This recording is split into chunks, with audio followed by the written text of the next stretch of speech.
哒哒哒哒哒哒哒哒哒哒。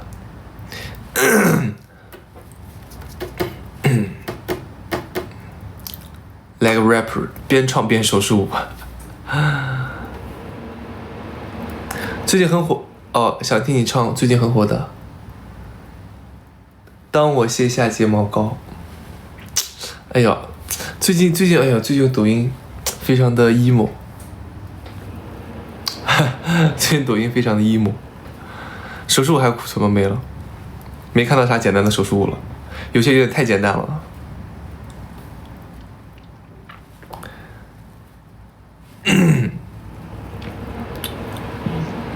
下部戏有外景吗？下部戏，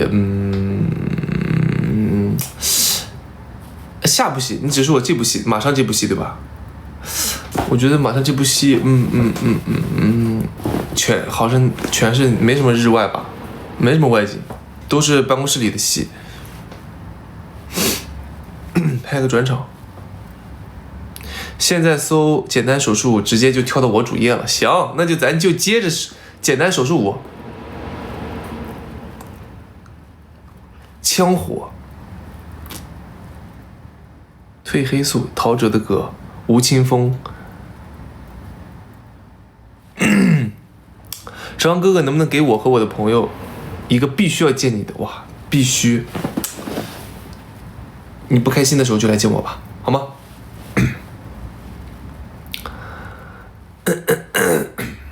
几号开工啊？明天开工。我的娘嘞！玻璃，有人在刷玻璃是吧 ？Set log， 没事，大家就多多可以艾特我好吗？多多艾特我，艾特我的话，那个到时候我看见了，我就觉得那个比较适合我能学得会的话，到时候我就跳或者唱，怎么样？麻辣拌和大盘鸡绝对好吃，行，我知道了，我下次我就整，如何？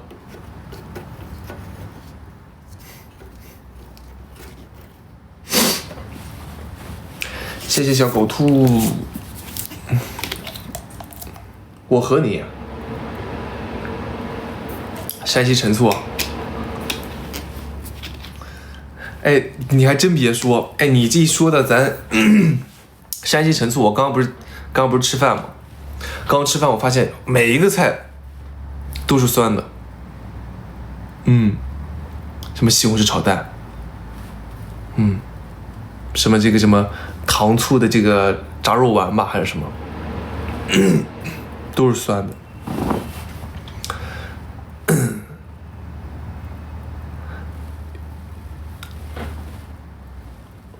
欧巴帮我杀一头狼好吗？杀一头狼什么意思？啥时候来贵州拍？哎呦，贵州其实我还真的拍戏可能去贵州的不多，但是我还真的挺想去贵州玩的，是吧？贵州，什么桂林啊这些地方。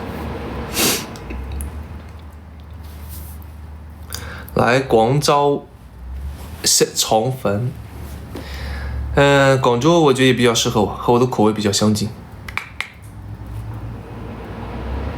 西红柿鸡蛋喜欢吃什么口？啊，西红柿鸡蛋还有不同口味的？西红柿鸡蛋难道不就是咸的吗？难道还有甜的？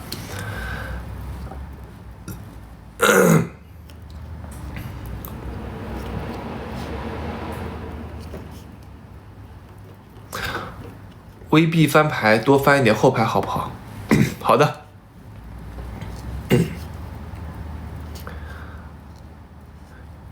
手术表情管理怎么学？你还真别说，我觉得啊，越是其实你看啊，表面上，谢谢注意大王，表面上这些手术你看我很简单，但越是简单的东西，其实它越难。为什么？因为你简单的东西，你得抓住人家眼球啊，怎么抓住？表情管理。我最近刷了几个朋友，哎，我说这个同样都是一个动作，是吧？哎，有些人那个表情管理，哎呦，我说看着，아이고진짜와대박，是吧？所以有的时候我发现我以前比较僵硬，可能不仅仅是印在这个肢体动作上，表情可能也很僵硬，表情你得勾人一点，得微醺一点。一会儿下去整2瓶 beer， 整2瓶8+1。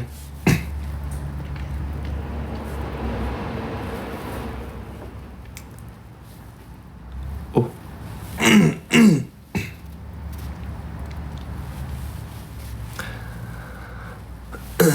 ，Mary， 下雨天。哥哥来四川，你还真别说，我之前去四川的时候，四川朋友还真热情啊，是吧？我二货嘛，我觉得四川的还是蛮那个的，四川粉丝真的多。大同湾是吧？山西大同，耿市长。大同的话，我还真就是我其实这是我第一次来我们山西。真的第一次来山西，第一次来太原，我就很难有机会。其实还是挺感谢短剧的，就是因为这个工作的话，我要去全国各地不一样的地方去取景是什么的，然后给了我这个去不同城市这个参观的这个机会。其实绍兴我也是第一次去，我们上部戏不是在绍兴拍的吗？跟西西在绍兴拍的，我第一次去绍兴，然后这一次又来了太原，所以我还说我尝尝咱太原的这个美食啊，文化啥的，是吧？热是甜，发是高，一朵不是饿的花，会跳鱼摇把吗？不知道嘞。哥哥知道为什么白雪公主过得不幸福吗？为什么？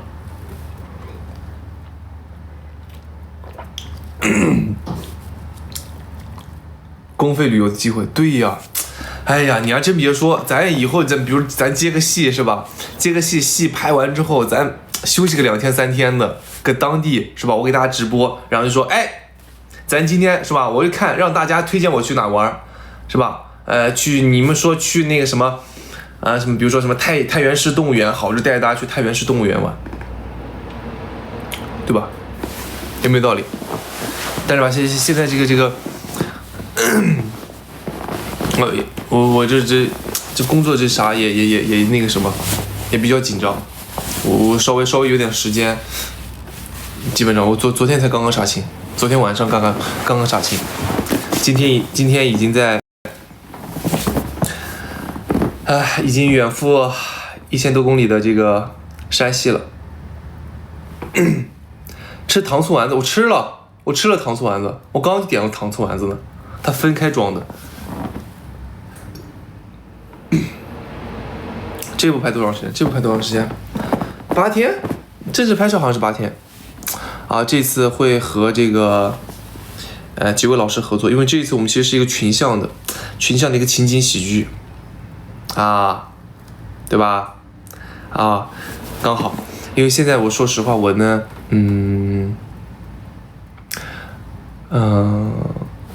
可能那种霸道总裁可能就接的就比较少了。很难接霸道总裁了，朋友们因为经过去年的这个1年的尝试，我发现霸道总裁其实不太适合我，或者说我现在的能力没有办法去驾驭那个霸道总裁，所以我现在这个后面接的几部戏什么弟弟型的，什么深情爱人，都是这种风格。霸道总裁已经没有我的一席之地了。有机会去录个综艺啥的，我想录综艺有没有综艺来找我呀，朋友们？别的不说，哥们儿这节目效果1秒钟800万梗。以后说石康就是综艺咖。小情歌，好难，老难唱了。来自印度尼西亚的问候，你好。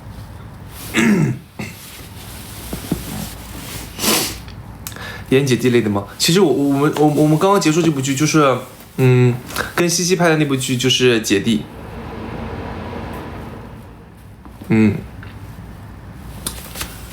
就是姐弟。然后我是那个，还不错。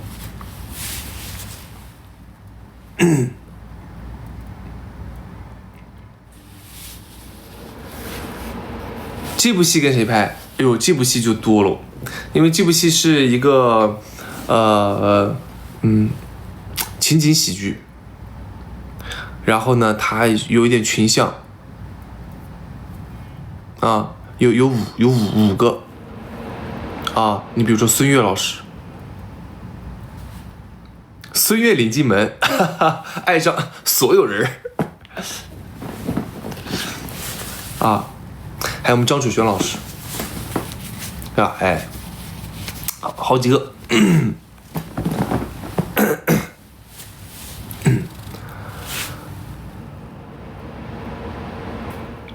能不能批我作业？你发了啥呀？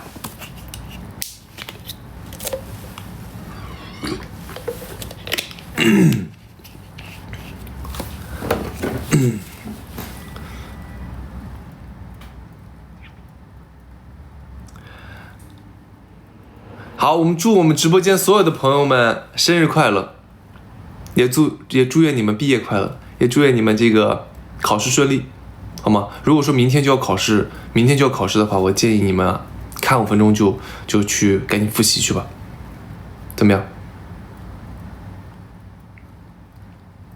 加油！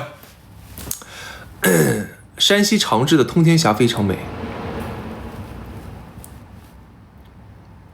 哥哥说话咋像东北人？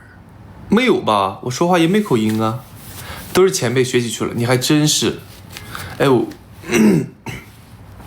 真的，哎我其实你看我今天还发微币，我还发那个大眼，我还说呢，我说其实如果说你能搭档一个非常非常优秀有演技的这个演员老师是一件很幸运的事情，就是他会像一面镜子去反射出你的不足，你会自惭形愧，真的。然后就是说可能比如说我们演我在表演的时候有一些不足，比如说我放不开是吧，可能比如有一点木，我的情感拿捏不到位，然后你会看到那些比较优秀的演员，哎呀他声情并茂，然后他歇斯底里，然后他就是说案前工作案后工作，然后他把这个角色揣测的非常的透彻的时候，其实不由自主的你就会向他们学习，然后我感觉对于我们自己表演也会很有帮助，因为我就是属于那种代入感，我要代入感极强，我真的是要把我变成那个人。你看为啥演弟弟演得好，为啥演弟弟演得比较好，是吧？那是就是咱说实话，真把咱彤姐当姐，就是弟弟演就好。然后你说为啥霸道总裁，比如说演的不足，霸道总裁演的不像小孩顶个大人头，我经常会看大家评论啥的，说小孩顶个大人头，哎呀，可能就是我心里没有支撑，我觉得我自己也希望有个霸道总裁来拯救我，对吧？我自己还希望霸道总裁来拯救我呢。我说我咋当霸道总裁啊？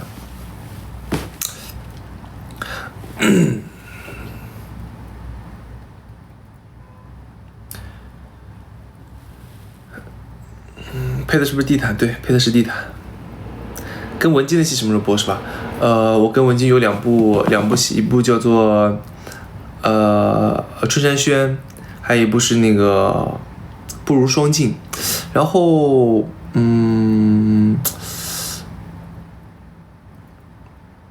我觉得应该快了吧。其实那个不如双镜那部戏其实已经拍了很久了，但是那是一部，比如说它是一部文旅题材的嘛，然后因为它是一部文旅题材的，所以可能不会像大家想象中的那么的，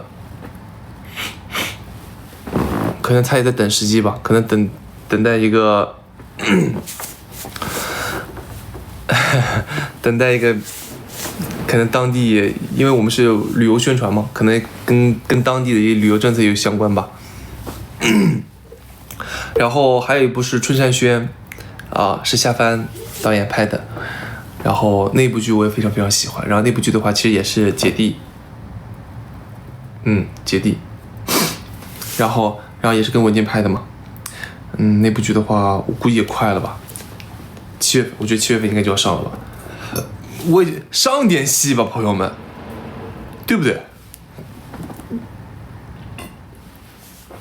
上点戏吧，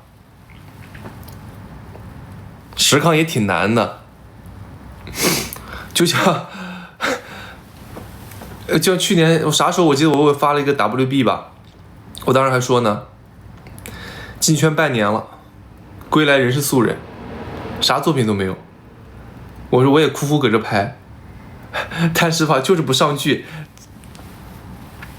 真的不上剧，你这也没法儿，咋整啊？他不上，他就是不上，你知道吧？都在制作，没有一个上的。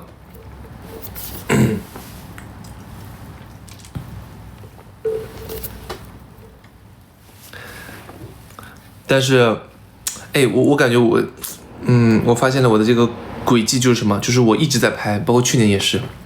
比如从女相师开始，除了前面那个独行老公上了之后，就开始拍那个什么女相师嘛，什么恶龙之类的，然后拍了其实很久，因为都有特效，所以它制作周期特别长，然后一直不知道扛到什么时候，扛到12月份吧，扛到12月份1月份的时候，统一集中的哒，全部都上了，然后全部都上了之后，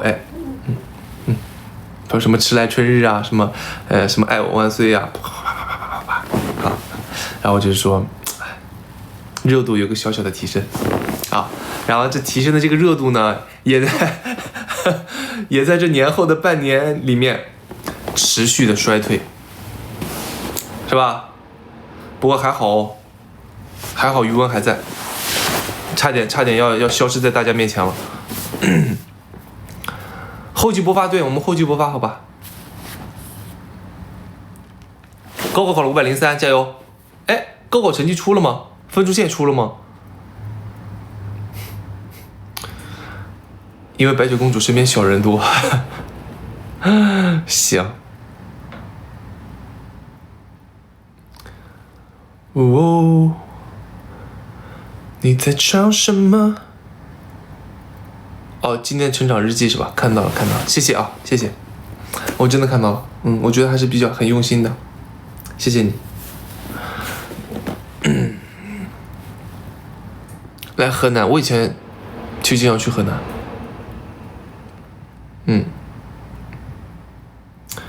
回安徽九华山。领导最近喜欢什么歌？我最近喜欢薛之谦老师的。我害怕，我害怕你的消息又轻易被谁提起。领导怎么在大学期末周直播呀？哎呀，咱说实话，我这才刚毕业，我感觉对学校生活已经完全陌生了，已经。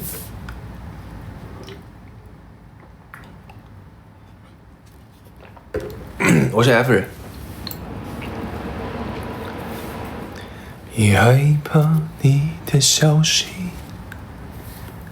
噔噔噔噔噔噔噔噔哒哒哒哒哒，厚厚的壳。好，明白了。好，我后来我一会儿我到时候这首歌我到时候唱给大家听好吗？我其实不记得歌词了，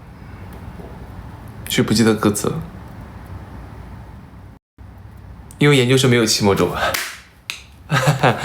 其实研究生，我在期末周的时候的话，其实一般都是监考你们，监考，因为我们会参加这个监考嘛，本科生的这个期末监考，然后我一进去我就说，你们那些把戏我通通都看穿了。好，然后下面人觉得，你说我跟你讲啊，就是说，当你想作弊的时候啊，当你想比如说你想偷看别人的，或者说想看小纸条的时候，你都会有个什么下意识的动作啊，写的好好的，然后突然看一下老师在哪，然后低头，我本来没关注到你的，我看你小眼一瞄，然后我一看，哼，终究还是来了，我马上就关注你了。这个时候怎么办？这个时候有些人是吧，我得设局中局啊，是吧？我看到你在看我了，我装作不看你，猎物啊，猎人呢，总会把自己伪装成猎人的样子。我就赶紧看别处，5、4、3、2、1，我一看，你果然，哥哥来了，哥哥抓你来了，我帮我就把纸条拿过来了，我说给我，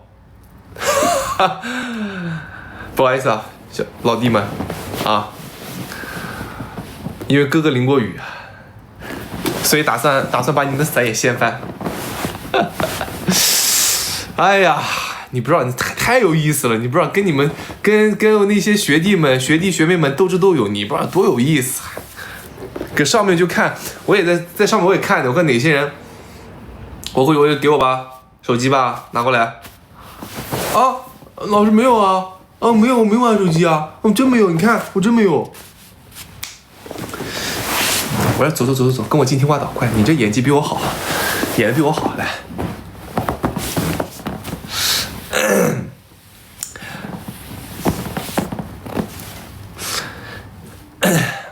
看到了许多学弟学妹和我的毕业合照是吧？哦，对。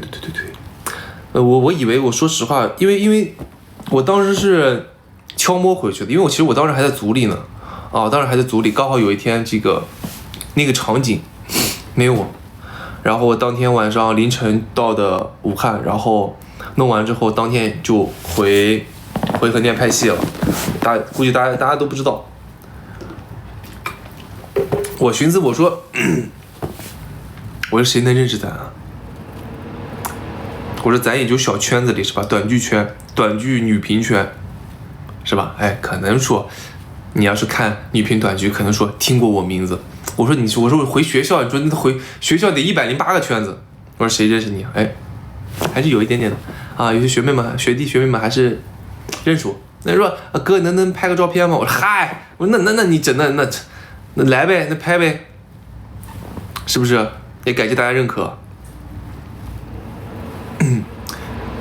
716开机的片剧在哪？说我还真不知道。那个剧好像还不太确定嘞。那个剧具体的情况还不太了解，确定我跟你说啊。我只能跟你们说，还有老搭档啊，老搭档啊，老搭档。猜是谁？哥，什么时候有一日店长啊？一日店长的话，这个我估计一日店长，再说吧。一日店长主要是，怎么说呢？哎呀，主要哥们儿现在这个啥，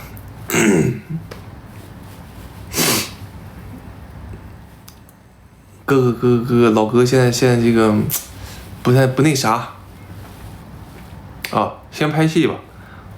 你之前好多朋友建议什么，比如说什么综艺啊，什么叫什么音乐会，是吧？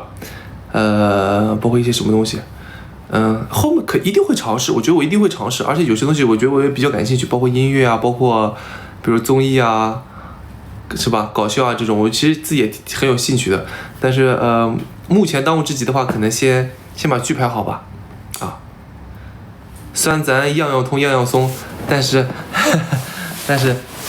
先在咱自己的这个，人家那都是啥，可能都是自己本职工作已经做得特别好了，然后才有精力去弄其他的嘛。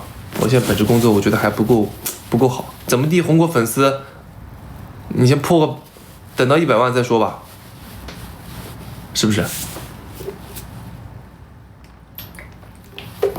哦，音乐节啊，对，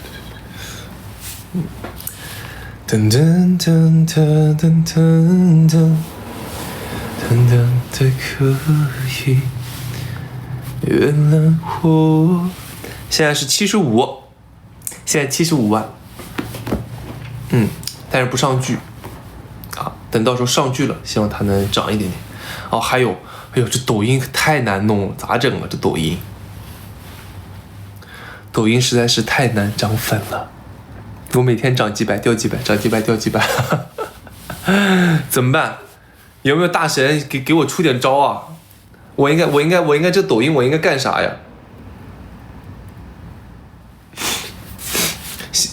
喜欢我在姐，她真是我姐夫里的精彩表演，谢谢你，感谢你对我表演的认可，非常感谢。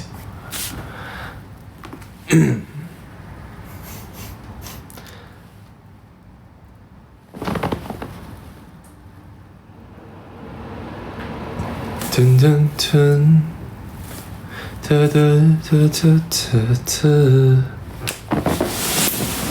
随便等。我给你发的视频有10几万流量，这么厉害？因为直播的太少了，哎呀，好香！直播搞笑出圈，多发点活人感视频。你觉得短剧行业的前景怎么样？看到挺多很有知名度的人空窗期好久了，哎，好，能坚持到现在的，我估计大家也都是真爱粉了，好吧？你看啊，这个。我觉得这个话题很尖锐，而且很容易得罪人，而且这个真很残酷，对吧？很残酷，但是我觉得我还是比较喜欢这种有深度的这个问题啊，因为就是一下就戳中我这个啥，戳中我这个老师的这个那个啥了啊。不回答，但是我觉得，任何事情的发展规律都是这个样子的。首先，一个新事物出来，会有第一批吃螃蟹的人。那么第一批吃螃蟹的人，一定能享受到这个红利，对吧？那么享受到这个红利之后呢，这个事情呢就会被越来越多人知道，然后大家就会疯狂的涌入到这个行当当中，涌入到这个新事物当中。本来我投资1块钱可以挣10块钱，那么犹如进来的人越来越多，他的投资回报比就会越来越低，是吧？等到投1块钱只挣0.8的时候，就说明这个圈子已经饱和了，养不活这么多人了。那么这个时候呢，就从所谓的蓝海变成了红海。就是大家这个1块蛋糕大家都分完了，现在干啥？就只能说去抢别人盘子里的蛋糕了。这个时候呢，产业就会迎来升级，就会开始优胜劣汰，对不对？优胜劣汰，但是呢，这个谁是优胜谁是劣汰呢？又考虑到了一些运气成分那么这个时候呢，资源就会开始极其的两极分化，无论是演员、制作公司、平台，都会呈现非常极端的两极分化，因为没有腰部了，因为腰部艺人压力会越来越大，腰部的制作公司也是，所以现在大家可以看到很多地方其实，比如说河南郑州，在去年我刚入行的时候，其实河南郑州的短剧非常火爆，短剧公司如雨后春笋一般涌现出来。但是今年我还没有接到一部说要在郑州拍的戏。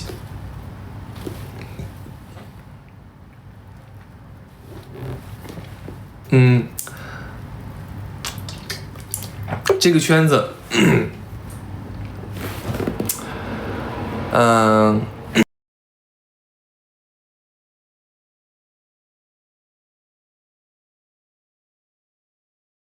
还会继续缩小，越来越集中。头部顶尖的这些短剧前辈们也会越来越破圈。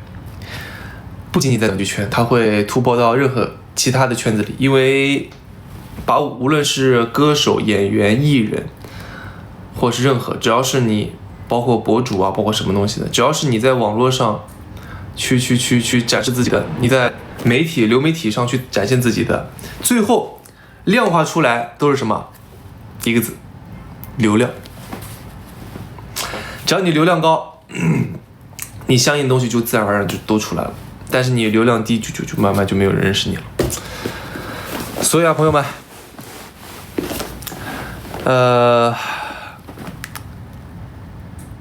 还有很长的路要走，还有很长的路要走，能走到这一步还是非常感谢大家的，好吗？谢谢大家。唱 rap 涨粉，对。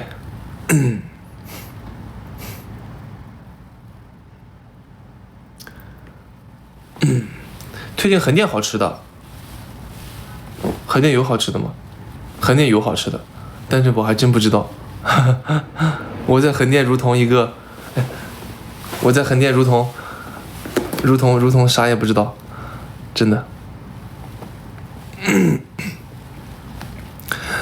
虽然不拍就可以当短剧老师，我跟你说，在教师行当，在师范类行当，比短剧还难混呢。真的比短剧还难混，因为教师，因为体制内的改革呀，然后教师越来越多，然后应届毕业生越来越多，然后招聘收缩，很难弄啊。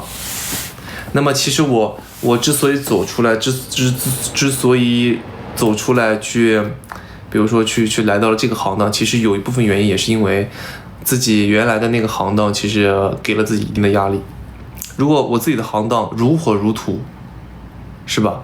毕业就找工作，而且都是别人抢你的话，可能我就没有这份信心，也不会想到说我要现在要出来混一混，找一些其他的工作。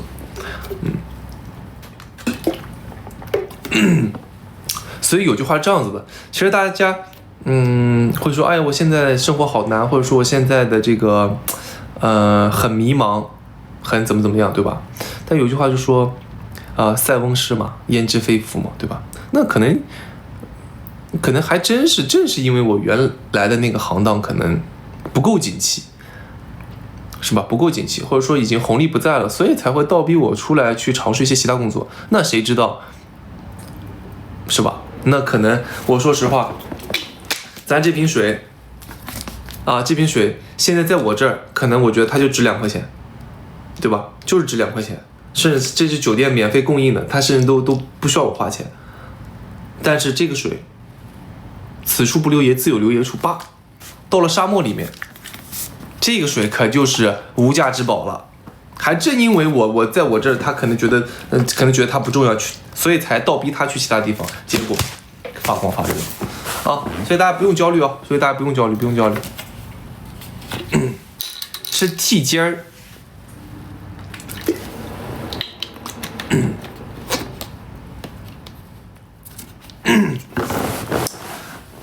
就是说，也期待大家多多去尝试特别是好多朋友都是学生嘛，对吧？就是我本来也是学生嘛，那我觉得学生时代他的试错成本最低的嘛。首先，其实你没有太大的这个生活成本的压力，是吧？反正基本上都是爸爸妈妈会供应你嘛，对吧？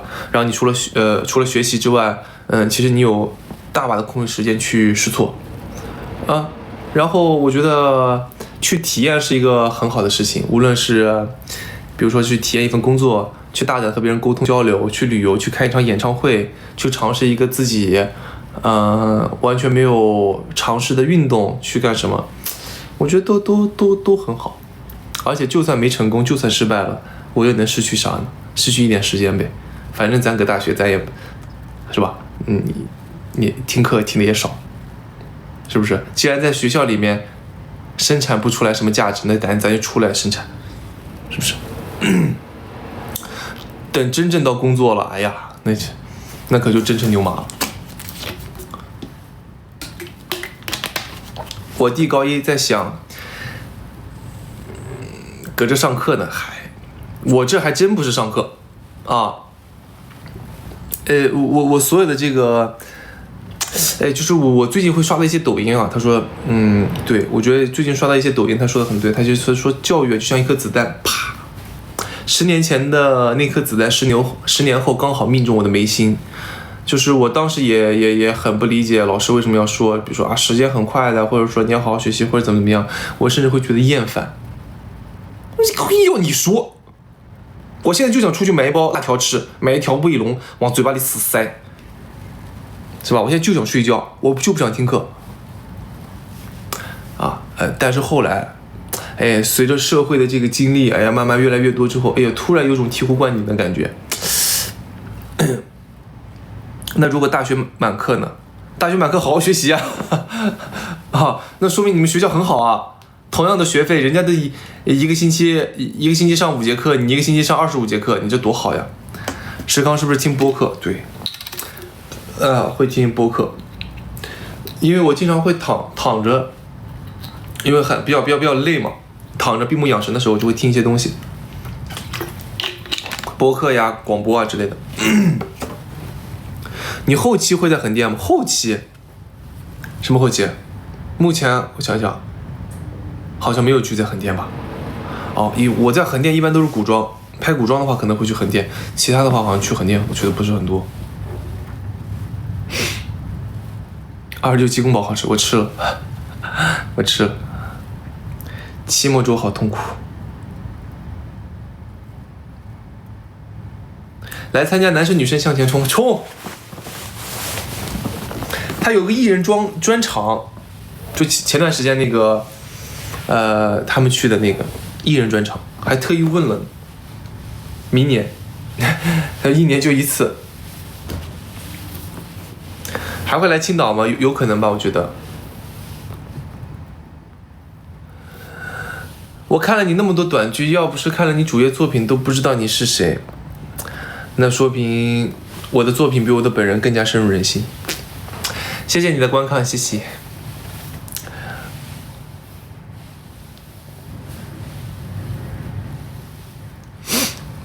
可以教一些健身技巧吗？关于体态上面的，我觉得，热身很重要吧。因为我觉得，可能没办法教你什么具体的动作，因为你是练手、腿、臀，还是胸背。很难说，但是我觉得热身很重要。就是很多时候大家可能一去健身房就哭干，但是呢很容易受伤。这个人体也是一个精密的机器，你得热好身之后，充分润滑了之后，才能继续那些工作。热身好无聊，看短剧呀。你就把那手机往那一摆，是不是？给就是笑就完了呀，一边笑一边，是吧？做点这种动作，是吧？1、2、3、4、5、6、7、8，是不是？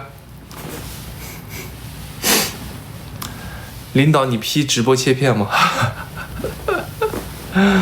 批的少吧？直播切片我好像一般不批，除非是那种比如说什么大合集啊什么的，或者是让我看起来哇老感动了或者啥的。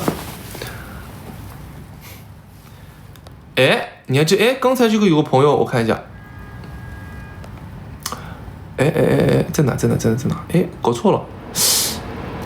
刚刚有一个朋友他，没找到那条评论，但是我记得他的内容。他说问我有没有兴趣去整一个这个 Q&A， 就是问答。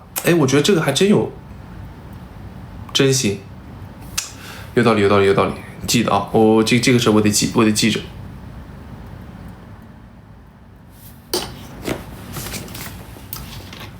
对 Q&A question， 对，我觉得这个到时候，比如说大家，给我留言或者艾特或者什么的，给大家整个帖子是吧？然后大家这个可以向我提一些问题，然后我就给大家去解答一下。我觉得这个很好。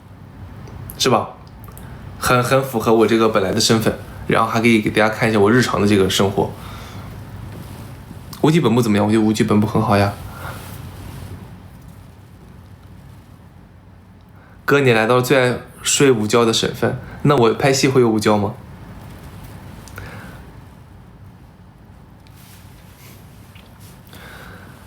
拍天 vlog OK， 我老过。等我的 Q&A， 没问题。今天会有生日会吗？我们公司其他人会有生日会吗？没有吧？那我估计没有。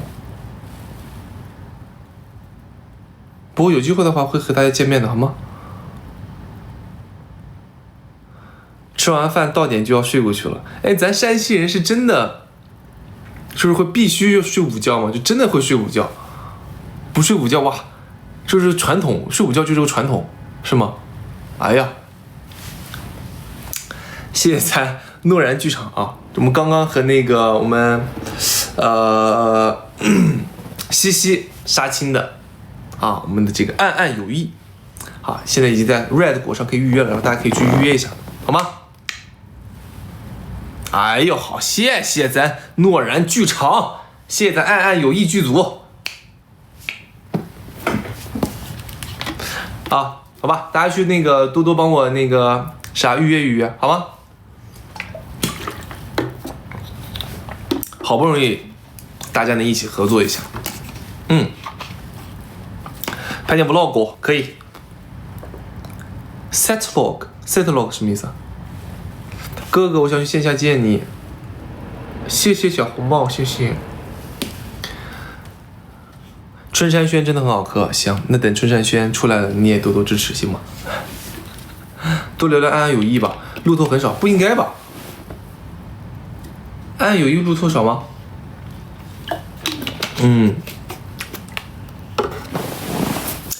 哎，但是，就像我刚才和大家说的，我说就是说你有机会和这个，很优秀的演员或者导演去合作的话，其实是一件非常幸运的事情，对吧？啊，因为我本身就是一个极其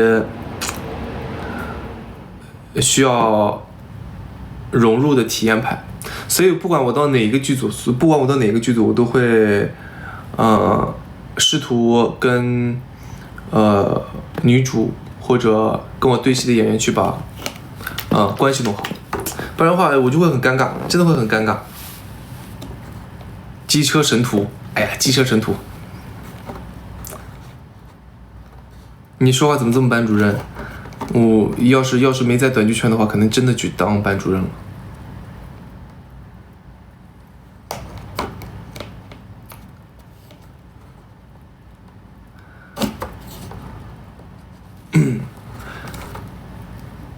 羊来了，打一个水果是啥？羊来了，打一个水果是啥？你是学师范的，没错。真的呀，外面的馆子2点多都不开门啊！夸张到这种程度？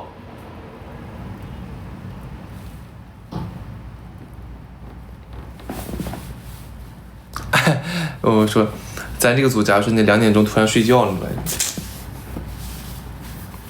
那也是不可多得的一件幸事。多拍迟来春日那种，哎，我说实话，大家可以到时候可以真的去预约一下我们这个，多去看一下我们这个，暗暗有意跟西西的这部剧，为什么呢？因为刚才有朋友提到了嘛，就是因为这部剧的话，其实它没有太多的所谓的狗血的内容，或者说大家都知道短剧嘛，它需要可能说大家习惯了强冲突啊，有谢诺然剧场，强冲突啊，强对撞是吧？强情绪，但是我们这部剧当中，除了这些，比如说复仇啊，短剧的一些标配，复仇打脸啊这些东西，我觉得还有一个很重要就是，这部剧其实很生活化，很生活化。就是我们当时在拍摄的时候就有在想，你作为，以这个角色，首先你得是一个活生生的人，那我为什么会在这个情境当中去表现出这样的一种状态，会说这个话？我们当时都是，大家都是思考沟通了很久，然后才得出来的。所以我觉得，大家可以去看一下。我觉得可能大家可以从这部剧里面看出真正生活当中的一些东西、一些细节掺杂在其中，就跟刚刚大家说那个迟来春日一样，所以它也是很生活流的一个东西。而且我演弟弟啊，是吧？大家最爱的啊，考上体育博士了，这么厉害，何许人也？安有一哭喜鹊。哎，你咋知道？你咋知道？7月有江浙沪吗？不知道嘞，有江浙沪吗？还不太确定。我在闯什么？在现场。Plog。行，我到时候给大家发发，好吗？我到时候给大家发发。明天到时候给大家更新抖音啥的，怎么样？好吗？眼睛有镜片吗？这话说的，眼睛没有镜片。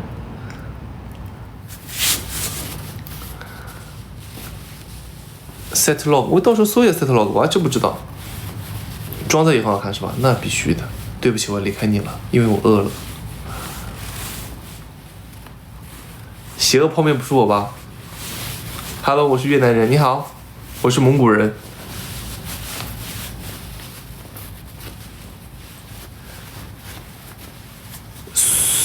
碎碎念，哎，就是有关碎碎念这个东西啊，我还真觉得，我说很多女艺人。女演员老师，其实我觉得这一次做的非常，在这一方面，我觉得做的是会比男生要好得多，整体上都比男生要好得多。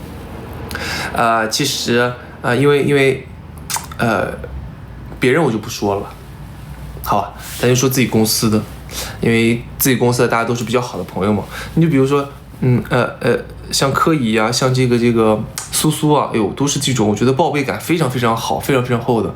比如我每次打开 WB 啊，包括甜甜也是，打开 WB， 打开抖音啥的，啪，基本上弹出来就是他们3个人，就他们3个人，是吧？哎，甜甜一打开来，就得跳个舞，是吧？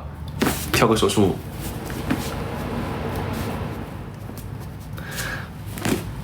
真行儿，4、5个号得，大号、工作室的号、小号，还有一个小号，我勒个都，好几个号，哎呀，每天都能发。我说，哎呀，我说要你这个产出频率，我说我现在估计，最少也得翻倍。然后你像柯以的话，就是比如他会经常发一些什么 vlog 呀，是吧？啊 vlog 呀，然后苏苏的话。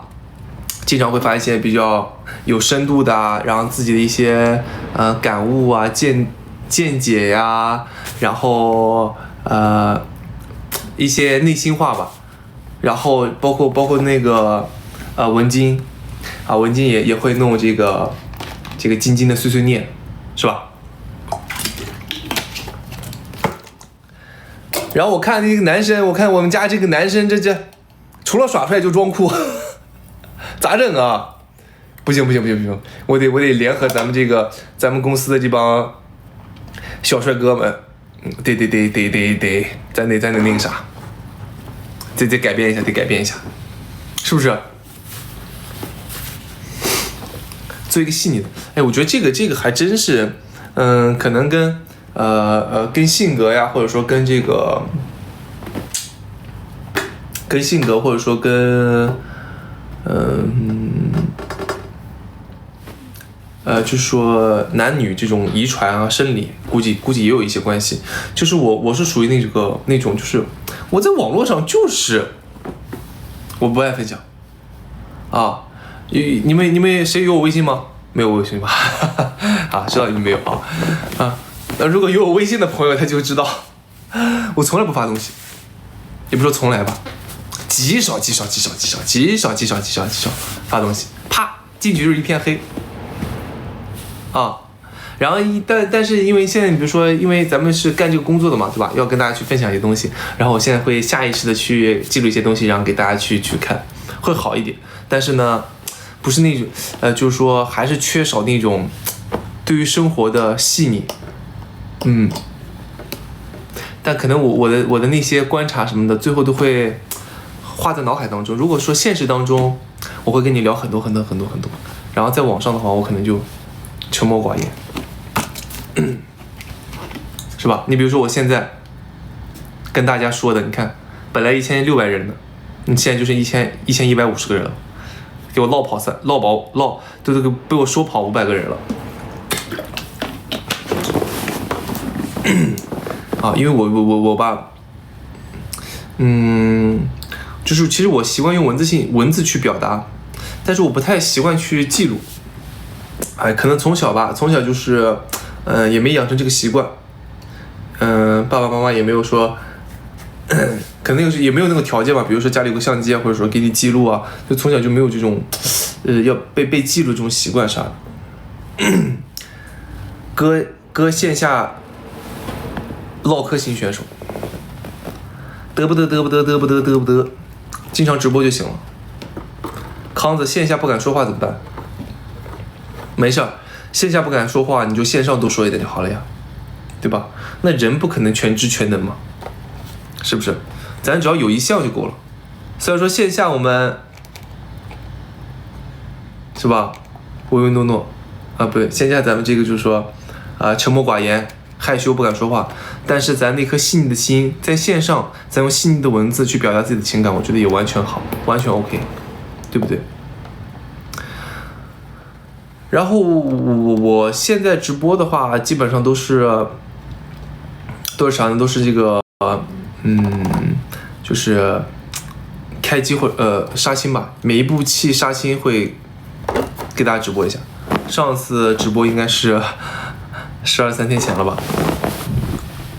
也没有，差不多10天前吧，应该就是这个索金之索金之杀青给大家去直播的，对不对？因为实在没空这属于自己的时间很少。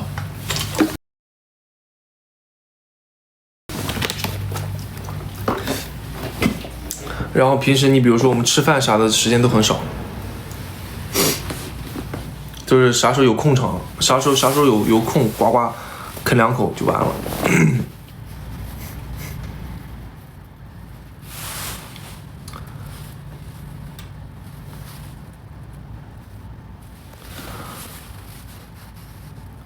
适合写点脱口秀。好，我决定我决定，我要适时的做出改变。我觉得我的抖音还是得要稍微整一下，要整一个这个属于我自己的栏目，带有实康特色的社会不对，带有实康特色的这个视频类型。容我思考我将会融入我自己的一些特点，然后就给大家整一个出来，我觉得有必要，好吧？然后咱试水。其实那个我不是毕业去了吗？毕业完之后不是发了个这个那叫 vlog 吗？也不叫 vlog 吧，反正就差不多用转场是吧？然后带大家就是说转了一整圈我的这个毕业的这个过程是吧？其实我觉得在流量上的话效果还是不错的，是不是？7万赞，在我的这个抖音里面已经算很好的，在我这个粉丝量里面已经算很好了，所以我想着或许这也是一条路子但是我想什么呢？就是说我想做一个东西，但是这个东西呢得是我自己真的想去做的。其实经纪人包括身边朋友给我推荐了很多形式的这种东西，宣传之类的，但是就是怎么说呢？有些东西就是说学别人嘛，但学别人的话，其实你是很被动的，因为不适合我，所以说可能我内心当中其实是一种排斥潜意识里可能是一种排斥，但是我知道哦，这是我的工作，我必须得要这样做，然后我就会强迫自己去做。哎呀，这个我觉得就是会缺乏一些主动性，就会把它当成一种工作去在刻意去整，但是我不想这个样子，所以我想整一个我自己真的想去弄的，对吧？有道理吧？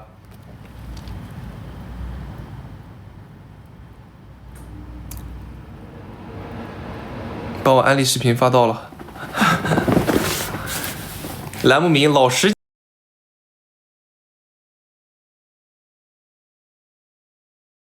讲故事，不行，虽然我是一个很老土的人，但是这个名字，不合适，这名字有点土了。康康啵啵脱口秀，有文化深度且幽默的节目，我觉得非常吸引人。哎呀，你瞅瞅。我的节目我觉得非常吸引人。哎呀，你瞅瞅，没毛病，是这个样子，啥都行，缺张儿时照片。石康大讲堂行不行？如果我刷抖音，我刷到什么叉叉大讲堂，我就给他划走了。我说好不容易进抖音，我说我进来放松一下，你又整个什么石康，又整个叉叉大讲堂，我说我这辈子最烦就是大讲堂了。大讲堂，请远离我，大讲堂。是不是？咱说得，哎呦，咱说得，侃侃而谈。哎呦，小伙子，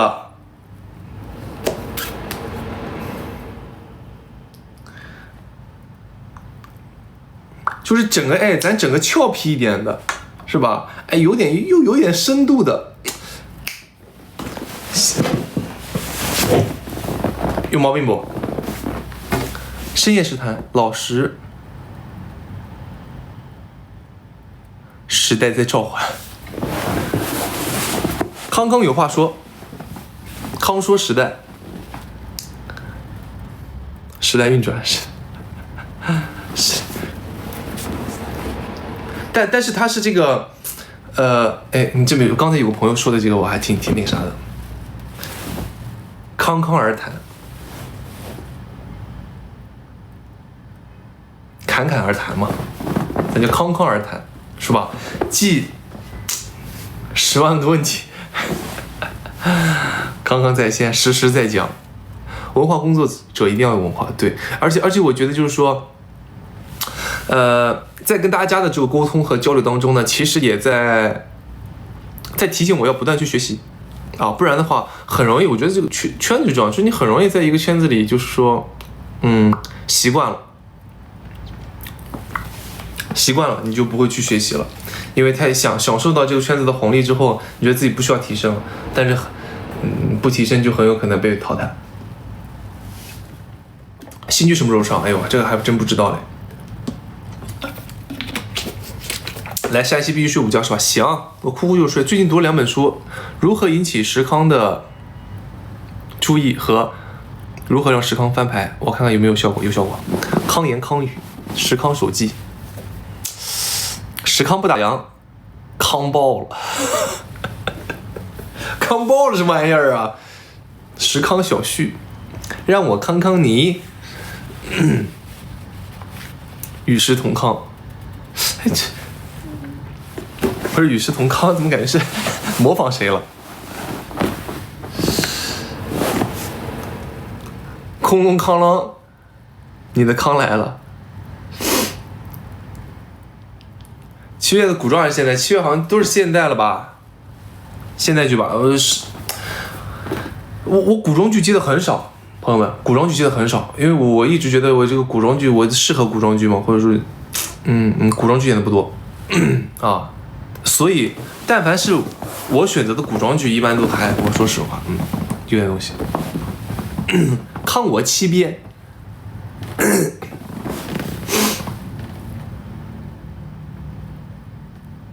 康康这是石康扎记，你这样式的古装很帅啊。对，一般因为古装这个东西，我觉得虽然说很多朋友们都是从古装出来的，但是我觉得我对于古装还是比较慎重的啊，对古装还是比较慎重的。因为就像我说的，我之前跟大家说的，我说我是一个非常需要体验的这个演员，这个事情我可能经历过、尝试过，我看过，是吧？我可能都能说转化个70%-80%去给大家展现出来。但你说古人这个生活，哎呀，你有没看过？很难说啊，很难说。多多少少还要进行自己的一些艺术加工，但是这个艺术加工这个事情就很看导演，很看剧本，很看你自己的基本功了。这是康康吗？还是觉得康康二谈最好？对，我也觉得是康康二谈最好。好，没关系，康师傅康复中心，康闹疯了。康我喜欢你，看我72变。哎，行，咱这个事儿就是这么基本上就定下来了，好吧？你容我想一想，好吧？咱第一季第一期，我想想，我也得找点路子啊，对不对？以后假如说咱说以后搁咱这个短剧圈咱也混不下去了，我也能转行做个什么自媒体博主啊。是不是有道理？我觉得这个是要做的啊，但是我不知道大家会不会喜欢，就是反正到时候看吧，好吗？到时候看，对吧？然后我再想想那种节目形式什么，其实我自己一直很想做一些，我之前自己还想去做一些播客呢，啊，做一点播客，啊，就是说，虽然是一个很搞笑的人，但是对生活还是有一些感悟吧，就有一些感悟，是吧？但这些感悟我觉得不能以石康的身份说出来，因为你是公众人物，是吧？算是公众人物。那我说的话可能带有一些怎么说呢，倾向性，它这影响就不太好，对吧？康康这是吗？康康来找你唠嗑，同款眼下痣，你有这个痣吗？康去探班，和朋友们聊天，对，你就比如说可能我会去，可能不会以专门的形式吧，但可能会中间可能会增添一部分和其他演员的一些沟通和交流，比如说，Hello， 大家好，Hello， 大家好，我是石康。那么今天我们邀请来了叉，然后呢 Q 他几个问题，对不对？然后呢再说，我们上期节目啊，咱们这个节目呢，有几个朋友提来几个问题，让我们来看一下这几个问题怎么办。这问题要给大家一回答，是吧？然后再给大家录一下我这段时间在干什么，是不是？这3-5分钟不够了？横店1期，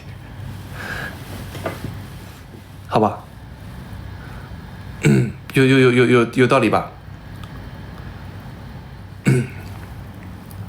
每一期随机挑选一个老师入镜，咱随机挑选一个老师，咱这个互动一下，好吧？如果哪一期，如果突然做到哪一期没了，那说明说朋友用完了。其实最得劲的是你线下和粉丝互动，对，我觉得这个也可以加进来，是吧？其实我线下互动还是有很多梗的，有道理吧？反正我到时候看吧，我到时候看好吧，希望给大家整一个还不错的，有点意思的那种，对不对？那个你们自己发，别抢你们的。行，那你们自己发，我们自己发。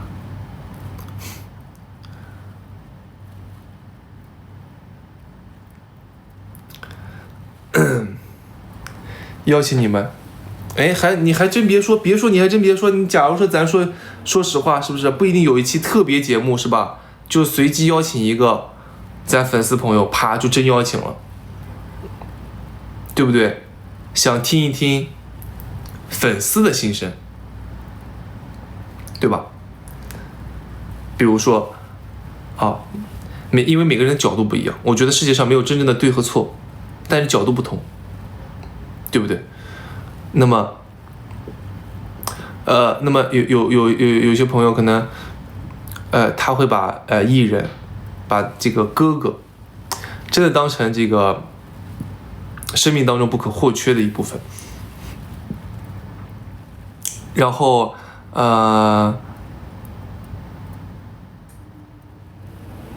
会关注喜欢这个人很多年，是吧？然后会把他当成榜样，然后就是说，哎，可以聊一聊咱们粉丝自己内心的这个，哎，一些东西，我觉得是有道理的，是不是？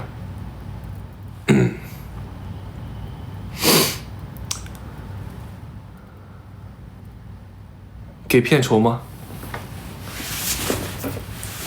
给呗，给你。别聊了，太命苦了，对吧？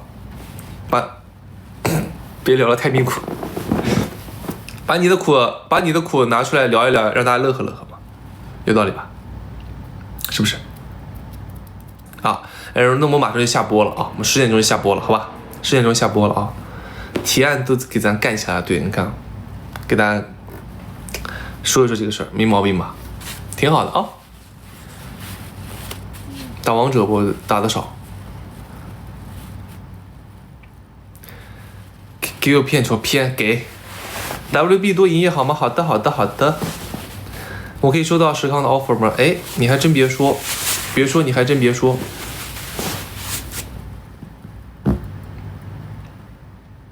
是吧？我可能在上一期的节目当中，我说，哎，好，我们来随机挑选一个这个比如说。比如说520特别篇、818特别篇什么的，是吧？我们上一期这个名单，我们来看一下，我们这一期会随机挑选一个粉丝，然后我们去见见这个粉丝，然后看看他在干什么。评论区啪定，叫做叉叉叉叉叉，转场崩。现在这个就是我们那个粉丝朋友的家，然后我们来看看他在干什么。咚咚咚咚咚咚。然后一打开，你蓬头垢面，穿着很可爱的睡衣，外卖放门口吧。你好，你好，我饿了吗？我是饿了么的，是吧？有没有道理？是不是？我这个人创造性很强的，好吧？开一个随机信箱，对。信箱随机 QA， 对，有道理。包括我觉得也可以，比如说线下的，哎呦，我这灵感我都不能再说了，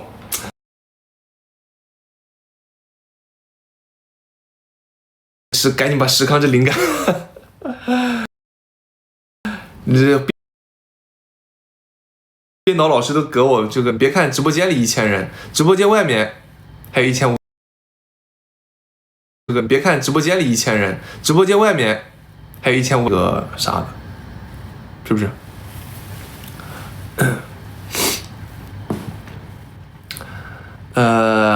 好，咱到时候给大家整吧，好吧？我们约定一下，给大家整个特别节目，2026年特别节目，是吧？然后大家有什么灵感也可以多直播的时候跟我说一说。欧巴的饼吃饱了吧？大家不饿了吧？吃得饱饱的了吧？是吧？我这个饼啪啪啪这么一抛，谁能不吃饱？你们回去都得胖5斤。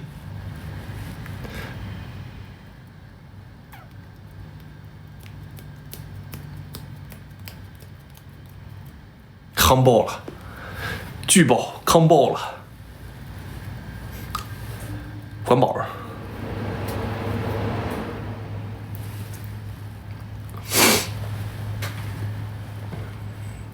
但是我觉得整一个这个东西还是挺挺复杂，要东西还挺多的，你还要剪辑，你还要多多少少得准备准备吧，好吧？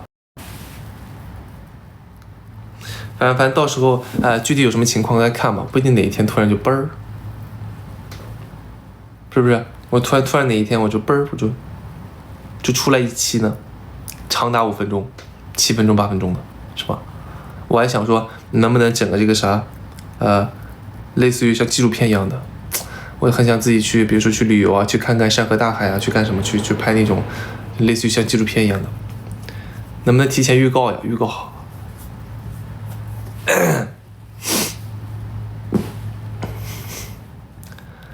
大饼管饱，行，30万粉丝福利吧，没毛病吧？还有4万5，还有4万5千粉丝，还差4万5千粉丝，好吗，朋友们？能让你们的爸爸妈妈、爷爷奶奶、叔叔阿姨、哥哥姐姐、弟弟妹妹都来关注我吗？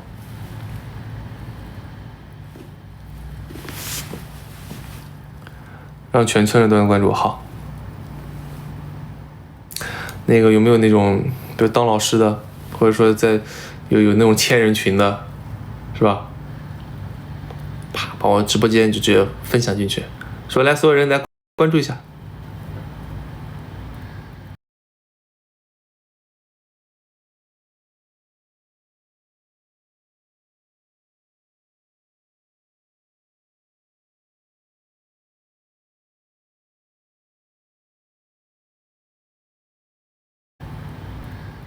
哎呀，哎，我估计我是有点卡吧，你可别乱发哦，我这到时候人没招来，到时候招来了攻击我就完蛋了，我一直强调一定要和平 ，peace and love， 好吗 ？peace and love， 好不好？大家在这个圈子都挺难的，哥哥在这个圈子也挺难的，你知道吧？靠你们了。咱必须是这个，虽然说正主可能不怎么样，但是咱这个粉丝，咱必须说时光机必须是咱这个，短剧圈咱最有纪律的这个粉丝群体，好吧？不诋毁，不比较，是吧？大家好才是真的好。OK 吗？行，然后咱今天就差不多就到此结束了，然后呢？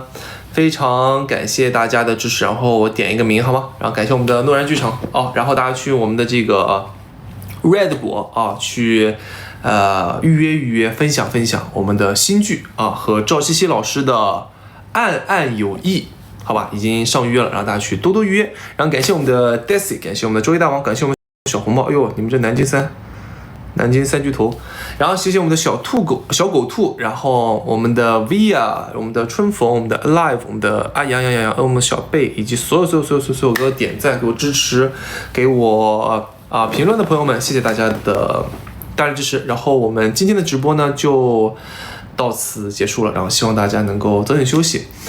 那个没事上来陪大家聊聊天还是非常开心的，然后希望大家在下面的私下的这个生活呢，能够天天开心。其实很多事儿，你站在人生的岁月长河的角度上去看，其实都是一件很小的事儿，好吧？不要焦虑，好吧？